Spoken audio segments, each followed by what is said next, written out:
কালী পুজোর ছুটির পর ওমের স্কুলে আজকে প্রথম দিন। আজ ওর টিফিনে দিয়েছি ডিম পাউরুটির টোস্ট। কীভাবে ডিম পাউরুটির টোস্টটা বানালে আমার কিংবা ওমের ভীষণ পছন্দের। একটু ক্যাপসিকাম আর গাজর ঝিরি করে কেটে বিট লবণ চিলি ফ্লেক্স দিয়ে মাখিয়ে কুচনো পেঁয়াজ দিয়ে আর একটু মাখিয়ে নিয়ে সাইড করে দিলাম। ওম এমনিতেই সবজি খুব পছন্দ করেই খায়। এই যে পাউরুটিটা দেখছেন, কার কার বাড়ির কাছে এখনও এই পাউরুটি পাওয়া যায় কমেন্ট করে জানাবেন। আমার ছোটোবেলায় এর দাম 1 টাকা 25 পয়সা, আমার ছেলের ছোটোবেলায় 8 টাকা। কড়াই তেল গরম করে ডিম সবজির ব্যাটারটা দিয়ে পাউরুটিটা ভালো করে চেপে চেপে বসিয়ে দিলাম। পিঠ ভালো করে হয়ে গেলে প্লেটের সাহায্যে এইভাবে উল্টে নিলাম। উপর থেকে একটু চিজ গ্রেট করে দিলাম, এতে এর স্বাদ ডবল হয়ে যায়।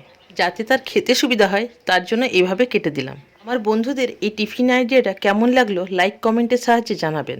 যেসব বাচ্চা সবজি খেতে চায় না তাদেরও এটা ভালো লাগবে।